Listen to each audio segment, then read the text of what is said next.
It was almost dark, a little chilly, when I arrived at the landing on the river.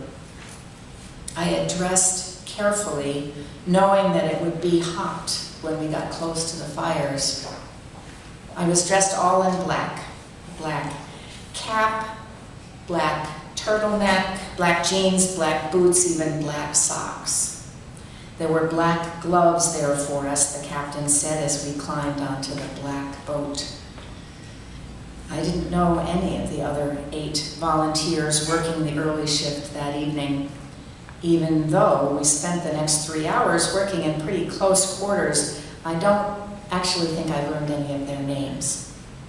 It was too dark and too busy.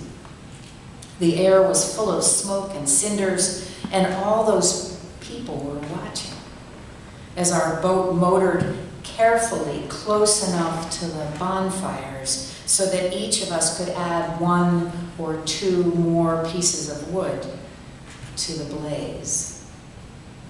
The fires were hungry, so the boat kept making its circuit in the river as night settled in. It wasn't quiet, and it wasn't just us. There were, in fact, thousands of people walking slowly or sitting on the banks all along the river, watching the fires and the water, the light reflected on the bridges, swept up in the strange and lovely music coming from hidden speakers, music that was somehow both soothing and loud enough to fill the space and expand the heart. It wasn't a dream. All of this took place actually about 15 years ago in Providence, Rhode Island, at a public event known as Water Fire. Water fire is a little hard to describe. I don't know of anything that's quite like it. The first water fire installation in Providence was 20 years ago. It was a frigid New Year's Eve night. Like Charleston, Providence is a city of rivers. The Woonasquatucket and the Moshassuck rivers come into the city from the north to form the Providence River, which flows through downtown for a mile or 2 before it empties into Narragansett Bay. For the first night celebration in 1994, a man named Barnaby Evans created an installation of 6 fires in the river. They looked like they were in the river. They were actually small bonfires in braziers, which are about 6 feet in diameter, that are mounted on poles that are anchored in a row and centered in the river. The river, so that you get the right visual image here, is not as wide as the canal. Think of the Elk. Think of the Elk River, about that wide. Barnaby chose music to add a sense of pageantry and magic, and then he covered the speakers with black so you couldn't see them either, and that was it. Water and fire and music and the night. Your basic pagan elements. Simple and beautiful and strangely moving. And people came. And in all the years since, they have not stopped coming. From that small beginning, water fire has become one of the main things that Providence is known for. A full lighting, as they're called, like the one that will take place this Saturday during General Assembly that Patty and Peter and I will be attending. A full lighting now includes at least 80 fires. And most years, there are 2 lightings a month, approximately, and they start around Memorial Day and they go into the fall, some years as late as Halloween. Tens of thousands of people come into the city for water fire every time. Over 10 million people have been present over these years at water fires altogether, though a number of us have been counted more than once. As much as I love the smell and the light of the fires, the eclectic music, and the way the city comes alive with street performers and glow sticks that the children are carrying, the best part are the crowds, the people. You want to know what diversity looks like, that diversity thing that we keep talking about? Just go to water fire. You will see people of every age, of every skin color and ethnicity and gender identification and nationality. Every socioeconomic group is well represented. Silver-haired elders and young families tend to come early. They bring chairs, lawn chairs, to sit on the banks and watch the lighting at dusk, which is very grand, because if you're a really special volunteer, you get to be a lighter in the boat, so you're in the bow of the boat, and you have this long dowel with something soaked in whatever on the end of it that is flaming, and there's a fuse in each one of the fires. Looks like just a pile of wood with a piece of rope sticking up. And the firelighter goes along in the boat and sets fire to the fuse, and it burns down into the fire. And every single time you think, well, that was a dud, because nothing happens at first. And then just as the boat gets past that particular bonfire, it goes up, because inside is this little, not so little grocery bag full of newspaper that's soaked in lighter fluid or something. So it bursts into flame. Some people like to come early to see the fires lit. Teenagers and aging baby boomers like me like to arrive at 10 or so and stay until the fires are finally allowed to burn out sometime after midnight. It can get pretty crowded, but all the times I've been, it has never felt scary. For those few hours, all the strangers of the city seem to know that we're members of the same tribe. I love water fire, which I'm sure you can tell by now, partly because it's exciting, like any festival in any city. Public celebrations like festival are special times carved out of normal time, when a city shows up not just as it is, but as it could be. 10 years ago, I think festival is 10 years old this year, am I right about that? 10 years ago in Charleston, it was not an easy or problem-free time, I think. And it took faith as well as fortitude to envision a citywide celebration of the arts and food and creativity writ large. Some of you may well have been right in the front lines of that effort, and I'm grateful to you. I'm glad for all those who had that faith and fortitude, and more than a little disappointed that I'm going to miss most of the fun.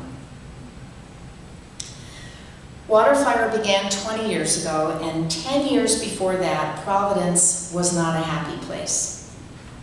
The downtown was smelly and dirty and empty and dangerous, or at least it felt that way. The city was just barely on the other side of bankruptcy. Incompetence and corruption seemed rampant.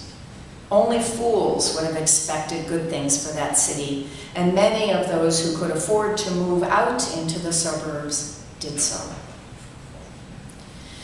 The reason for Providence's renaissance, and that's what it's called, are many and complex, and they have more than a little to do with the grandiose ideas of a longtime mayor named Vincent, or more familiarly known, Buddy Cianci, who later spent, after 18 years of being mayor, he was in prison for 5 years for racketeering, but that's another story. He now has a radio show. Isn't that the way it goes? Mayor, prison, radio show. Water fire, though, also played a part in the transformation of the city of Providence into a vibrant, busy place rich with art and culture where people want to be. And the amazing part of this story is that revitalizing the city was exactly what water fire was created to do. This was not accidental. It was on purpose. I need to tell you that Barnaby Evans, the artist whose concept this is a friend of mine.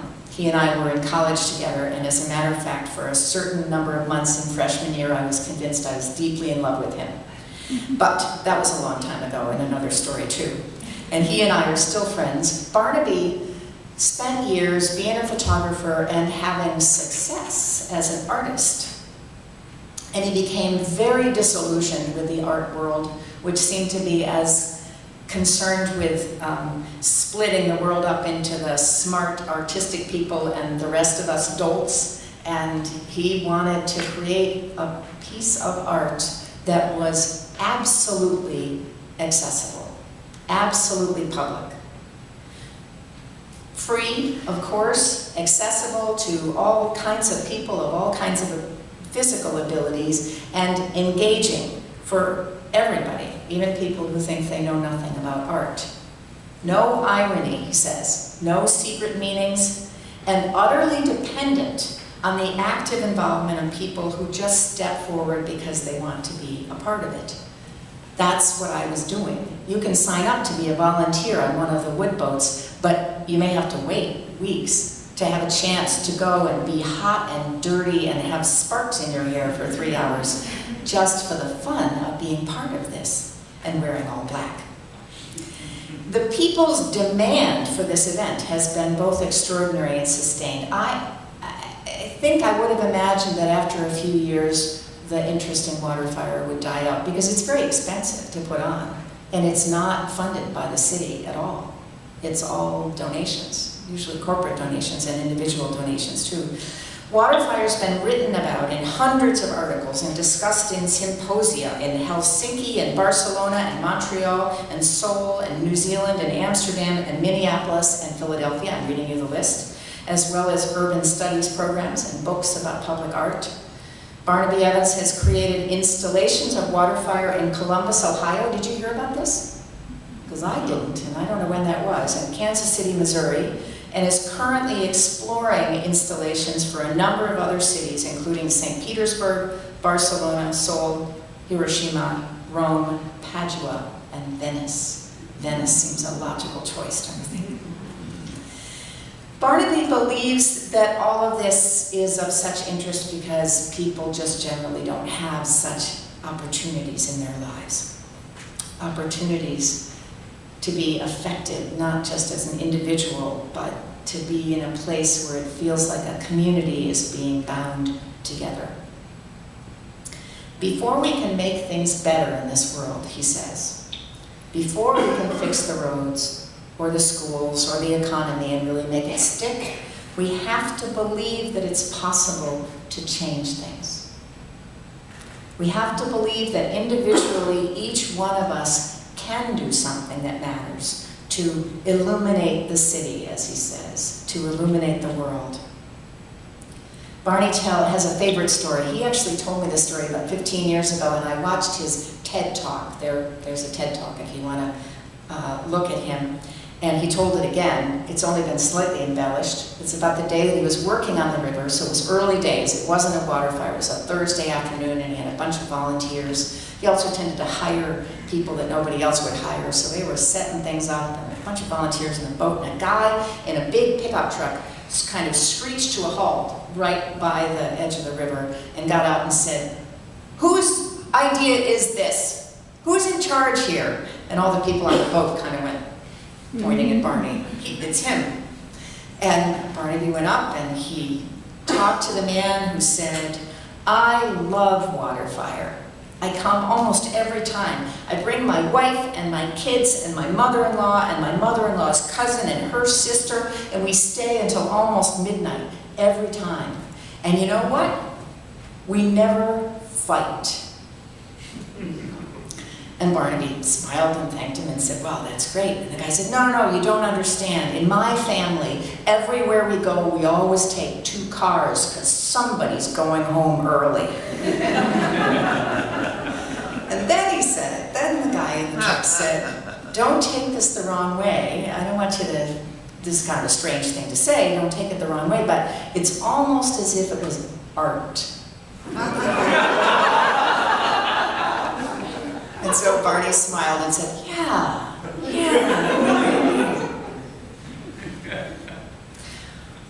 This Saturday's Waterfire is this year's public witness event at General Assembly. You may not know this, but every year at GA there's something that gets people out of the chairs in the convention center and out into the streets.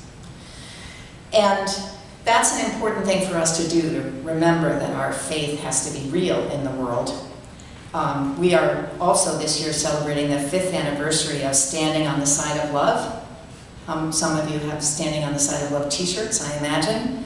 That was begun after the terrible and completely terrifying shooting at the Knoxville church. Remember that story? A summer service? And a man who, contrary to what you might have heard, was not unknown to that congregation, came in with a guitar case that actually had guns in it, and 2 people died stopping him. That really scared us. And we thought we need to figure out how to respond with security policies, but also in some way that is about love. And standing on the side of love has worked. Unitarian Universalists have become known around the country as the love people, showing up in those kind of ugly yellow shirts in numbers. In Phoenix, to insist that immigrants be treated as human beings, at gay pride marches in New York and Washington and Lancaster and Charleston, at demonstrations for sensible gun laws, in groups of people marching to state capitals to demand everyone's right to clean air and clean water, in Pennsylvania and Louisiana and Oregon and West Virginia. Peter Morales, the president of the UUA, has said from the beginning of his term that real religion concerns itself not with what we believe, but with what we love. It's a pretty simple way to say it. Important as it is to take a stand, love is not just about standing up, it's also about reaching out beyond ourselves, beyond the walls of our churches, into a world full of people who are different and imperfect and quick to fight and also deeply drawn toward one another. People whose hearts are moved when they feel themselves as one small part in a very big tribe. Art can make that happen. Celebration can make that happen. And it is what progressive, hopeful, active religion is for. So may it be. So may it blessed be. Let's sing one more time.